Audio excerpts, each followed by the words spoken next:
Hello, Terry here, and we are back with Secrets Untold. So, episode 4? I kind of forgot. Yeah, episode 4, I guess. So, last time we have been discussing a little bit about how Kiran dislikes royalty, and then Kafa's trying to steal his money, but now everything is fine. And now we're going to our journey, starting back to our journey again. So, let's continue, shall we? Maddox has bonded in at exactly the correct moment in which we are arguing with Kieran because we get caught trying to steal his purse, but we are kind and decide not to. I turned back around and tried my best to smile up after her, up, sorry, smile up at her, though my insides were torn apart. We're really doing this? Uh-huh. Terra Captivatus? Yep, we are really doing this. That's the end goal. That's the end goal. Exiling you, All Callista. trade is cut off from them, and they're criminals. Uh-huh. Maddox shook her head lightly. Wisps of her wine-colored hair fell into her clouded eyes. They're not all criminals, dear. Uh-huh. Aww. You hurt Maddox's heart. For a moment, and just a single moment, I recognized the sadness that seemed to reside in her eyes. Did I say something wrong? Yeah. Terra Captivatis was a land for criminals. I had been taught that from a young age. I'm pretty sure you have been also taught the concept of princess from the young age too, don't you? And you didn't accept that, aren't you? I had seen countless people sent to Terra Captivatis for crimes they had committed against the king, his land, and his people. Really? Taylor, Ah, state this man's offense. why another flashback with the light? I kinda wonder, though. Mr. Odella is accused of withholding estate taxes for several months now. Oh my, tax avoidance. Is this true, Mr. Odella? Uh-huh. I haven't done it on purpose, Your Highness. On The farm purpose, hasn't alright. yielded enough crops, and I cannot afford to pay the estate tax. If Oh, I could have more time, I'd be able to pay back all of the money and then some. okay. Oh, that's... give him some time. I allow you to stay protected with investors, and yet you choose to disgrace me like this. No, he's not. It's just a little mistake, right, mister? No, sir, It's by my royal Okay. decree as King of Vestis that Mr. Odella and his family be exiled to Terra Captivatus immediately. Oh no. Sir, please, you can't do this. You can do this, sir. Taylor, remove I- him from my presence. I only didn't pay tax once. Help. Of course, my majesty. Oh no, for Mr. Odella. Goosebumps ran up my arms. Mr. Odella had broken the law. That was why he was sent to Terra Captivatis. The duties of the civilians were to pay their taxes for the land given to their ancestors by the Parisi family. The duty, eh? Well, I'm so surprised that you say you will fight tradition, yet you're kinda agreeing to all this kind of stuff. That was why I worked as a servant in the castle. I had no land to inherit, so I needed to pay off the king directly by working for him. If I failed that duty, I knew I would be sent away. Was that not the case in other societies as well? Yeah, Callista, it's just your society. Most people there were pushed off of their land by the king. Uh-huh. I know you were raised in that castle, but the King of Vestes is absolute scum. Mm-hmm. If he wants something, he'll take it by force. A lot of people who live in Terra Captivatus are just regular people who had some bad luck. Yep, most criminals are just people with bad lucks. In fact, Maddox knows a lot about the place. Her aunt Oh. lives in Terra Captivatus. Your aunt? Oh. Oh, that must have been why she had look upset earlier. Yes, and it isn't because she's a bad person. Uh-huh. She didn't do anything but live on land that the king wanted. It was right near the river. Perfect place for an inn to be built for travelers passing by. Oh. If that was true, it was really terrible, that poor woman. Maddox shrugged if to tell us to move the conversation along. She didn't want to talk about her family anymore, and I understood that. Right now, we're going to head to Omnia. Omnia? A town? Omnia was the closest town not affiliated with the kingdom.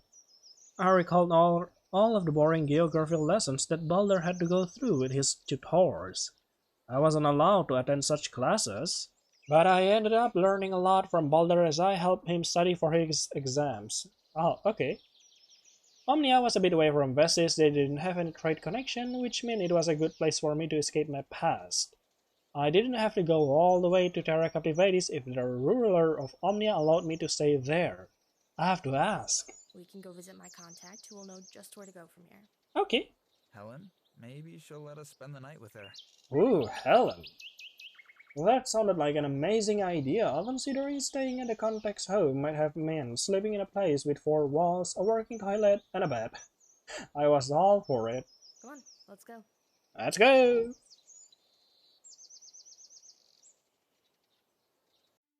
Oh, skip that, sorry. I guess after we pack the camp stuff, we'll be on our way to Omnia. Okay, there we go. Oh, nice background. Things felt tense as the 3 of us walked through the forest.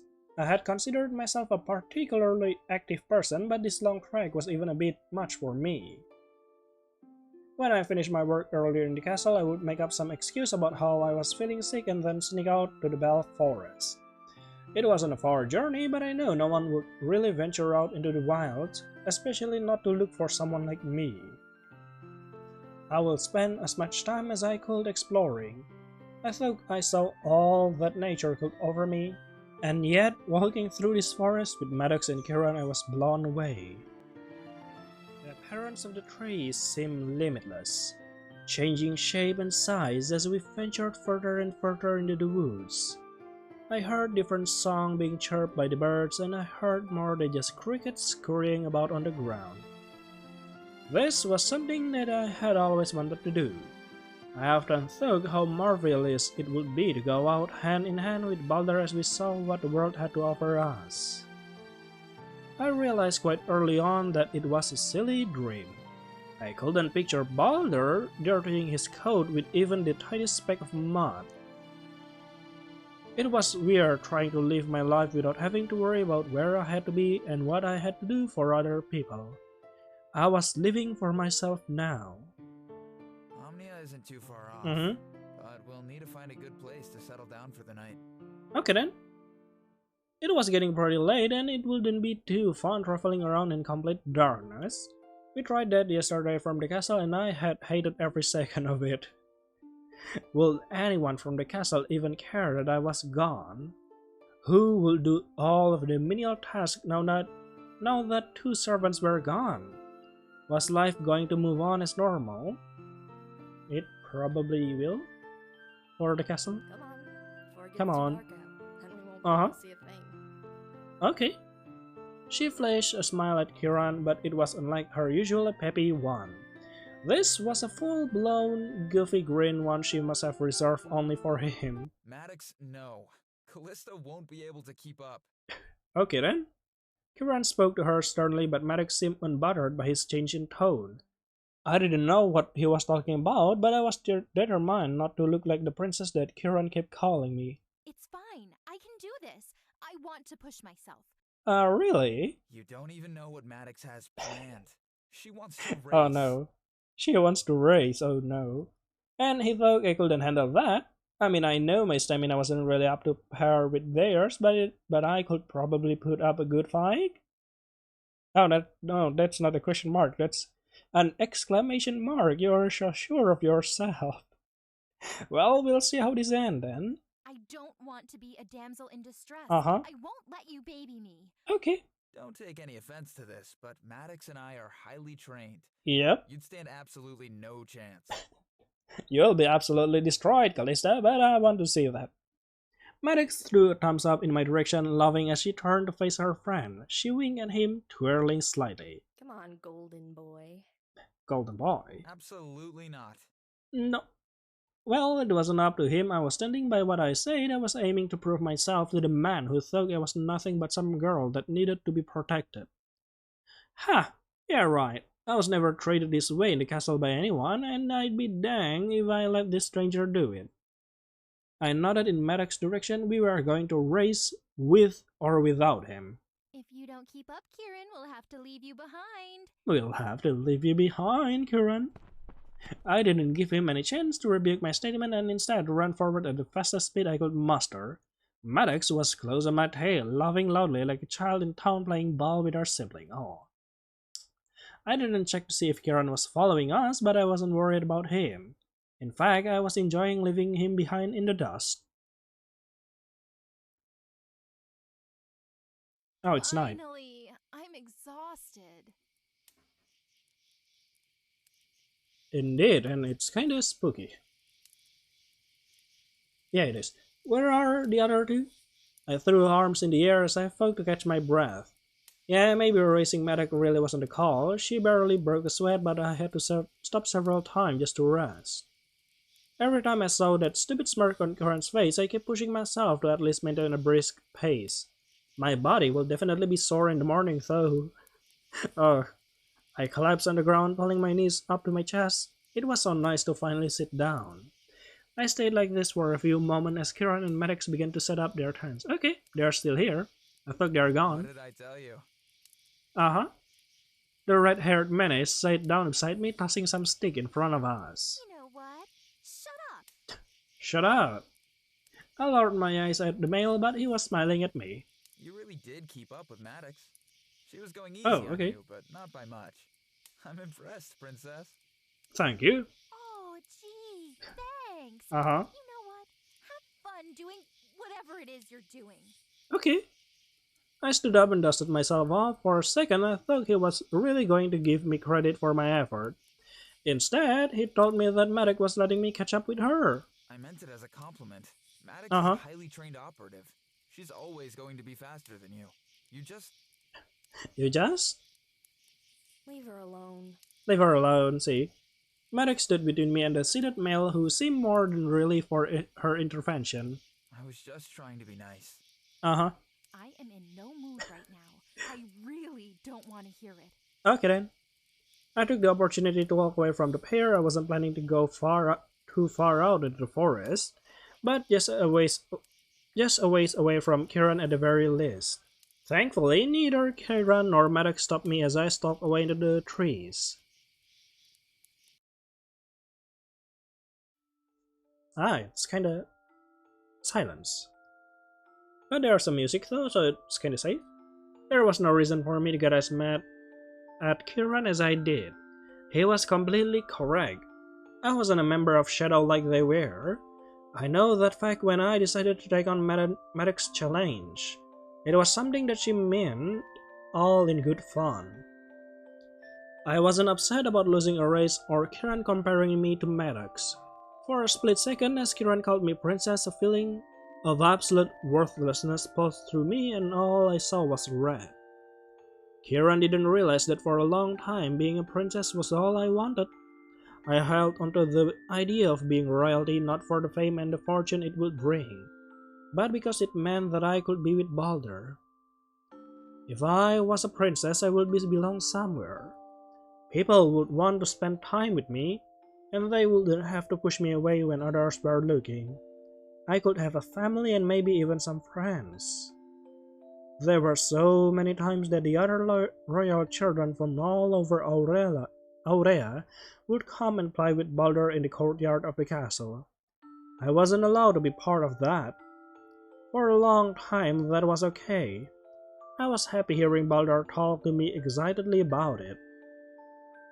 I didn't ever really wanted to be a princess. I just wanted their happiness, and for a little bit I thought I almost had it. Loretta was my family and Balder was my friend.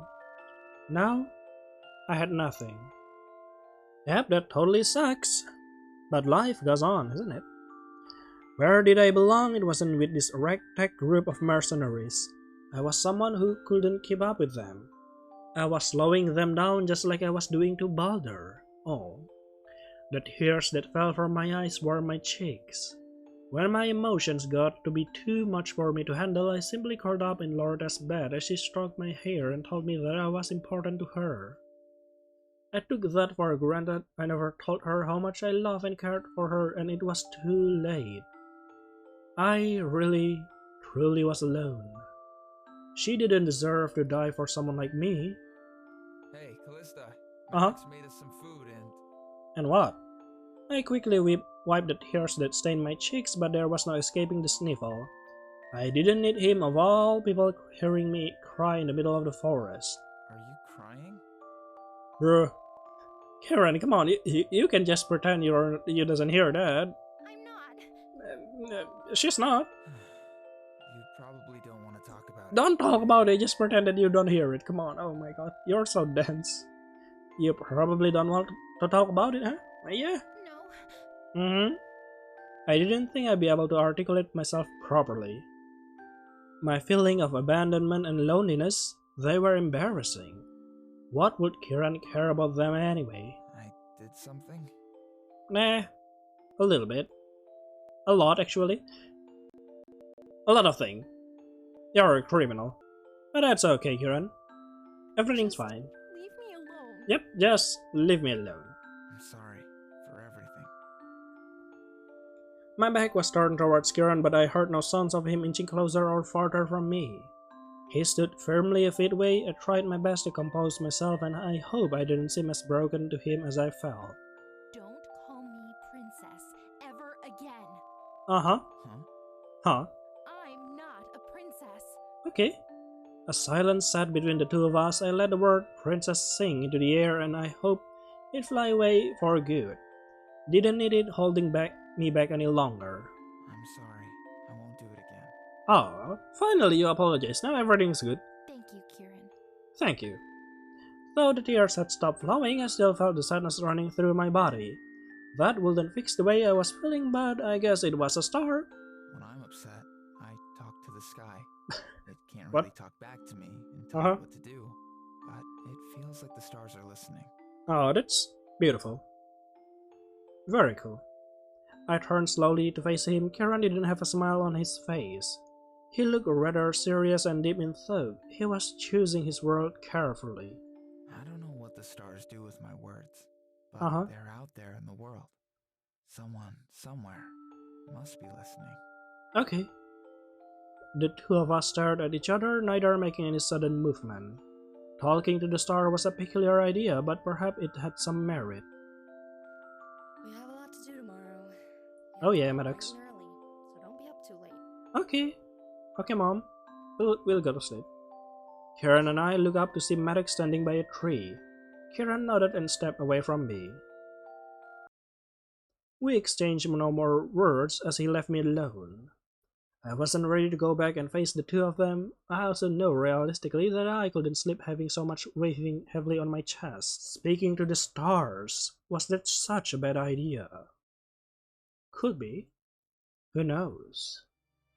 I collapsed onto the floor and looked up into the night sky. Yep, it's a bad idea. The stars danced about with fervor, sparkling and shining. Would they listen to me without judging? Oh god, it's beautiful, the background is. No, they were Kieran's friend. I had someone else I could turn to when I needed a listening ear. She couldn't answer, but she could hear me out.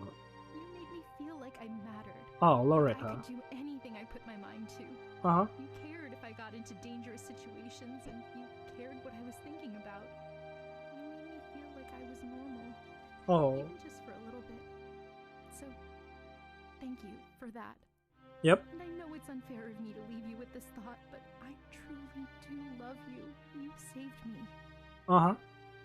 I sat for a few moments longer. Life was hard, but there was always going to be a way to make it through in one piece. This time I didn't know how I would do it, but I was going to. All it took was one step at a time. I stood up and get ready to head back to the camp. Couldn't stay out here forever, otherwise Maddox and Karen would poke their heads back out to come to get me. That feeling that someone was waiting for me was a warm one. I wiped the remaining tear from my eyes and walked to the camp wearing a small relieved smile. I woke up the next morning feeling like a new person. A weight had been lifted off my shoulders. I still had conflicting thoughts of acceptance, but I didn't feel like I was completely alone. Someone somewhere cared. I had to remember that. Oh, maybe it was a lame thing to keep chanting over and over in my head as we ventured closer to Omnia, but it was really one of the only things getting me by, sorry. I didn't expect Omnia to be such a small town. After hours of walking, and even more walking, the three of us arrived at a lively town. This was the fame Omnia had anticipated arriving for days now. We wasted no time outside the gates and headed straight inside to walk about. I'm pretty sure your two friends has a very suspicious clothing. They will then get stopped like that. Okay. There were market stalls set up on almost every street with bustles of people roaming about. There were women and men chatting excitedly to each other, children running around with their friends, and even animals scampering about. Wow, I was completely taken aback by the beauty of it all. In Vestis there wasn't a market in the plaza. Instead, there were storefronts with imported goods and lavish handmade items. Not many people use shopping as an activity to socialize with each other. In Vestis, I had usually seen people buying what they needed and then heading straight back home. Is today the Festival of Fabric? This is perfect. Ooh, Festival of Fabric.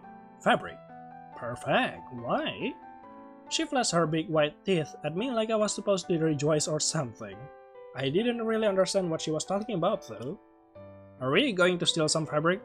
Let's go! What exactly is the Festival of Fabric?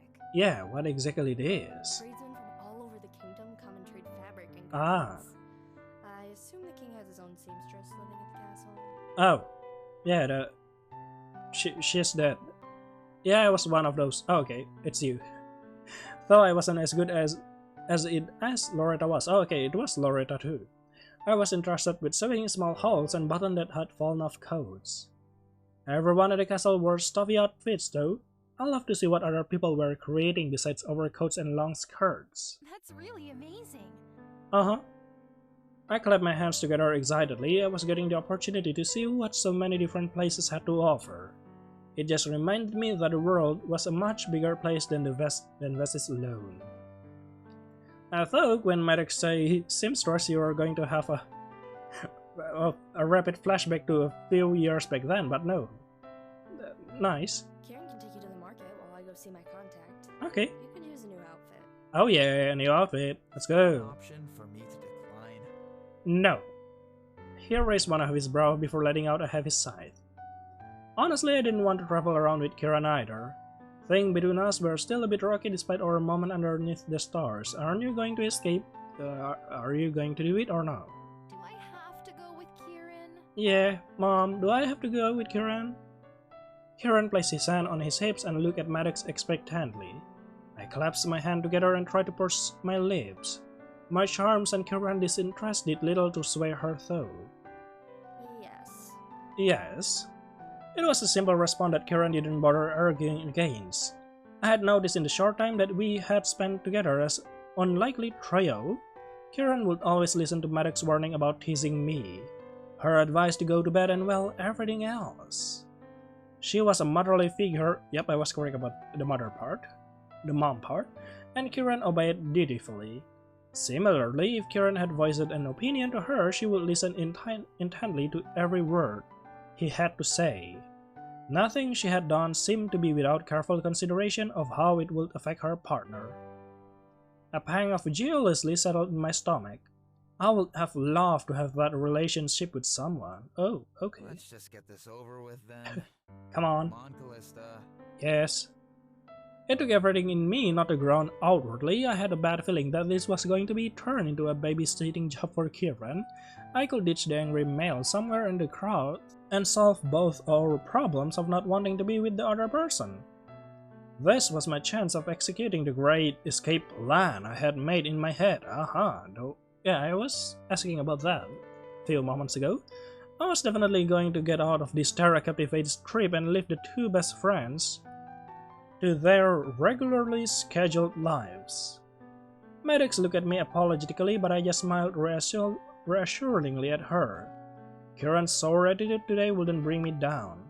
I gave her a thumbs up and followed Kieran deeper into the crowd. Okay. Oh, nice market.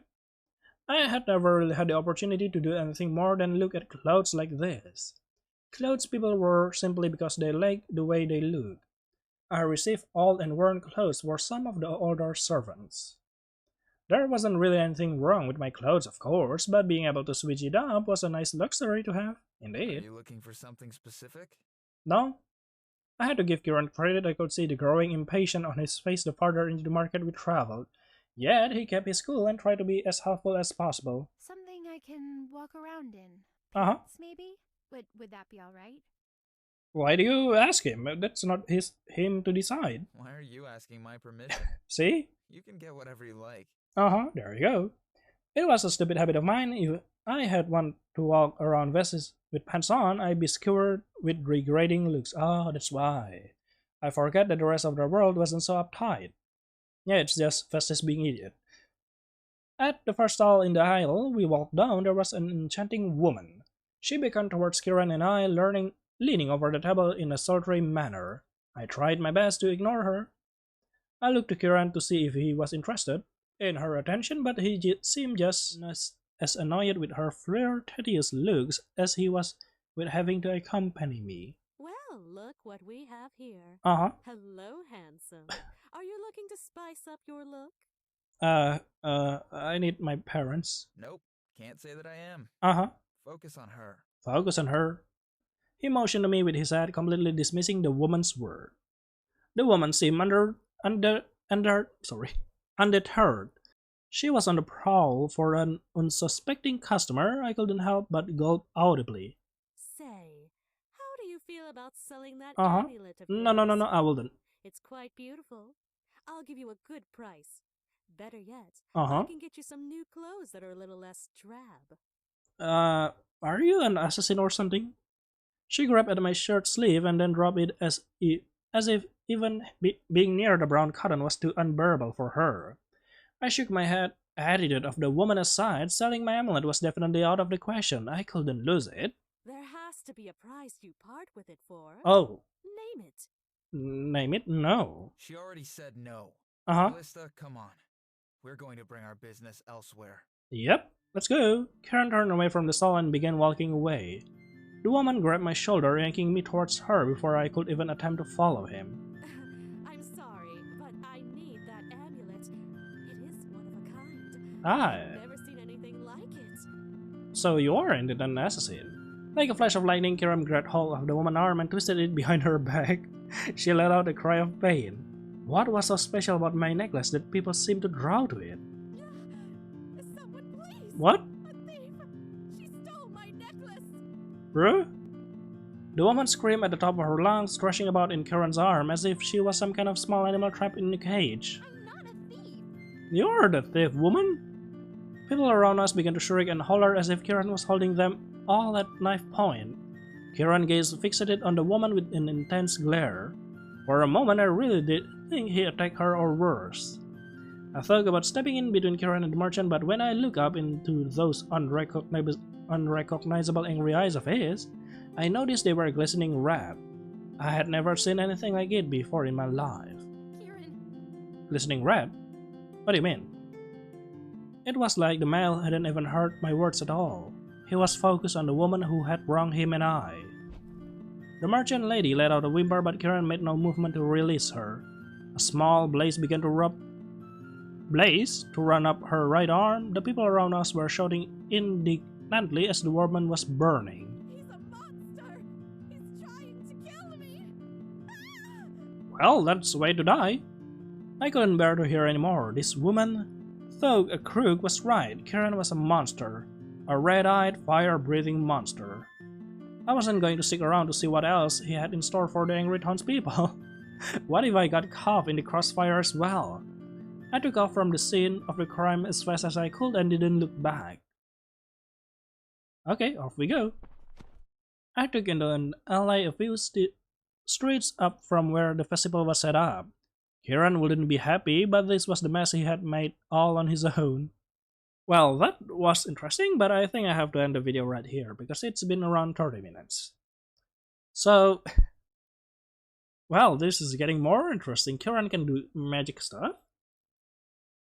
Why? Okay, so I guess that's all for Secrets Untold. See you later then in the next episode then. Bye bye.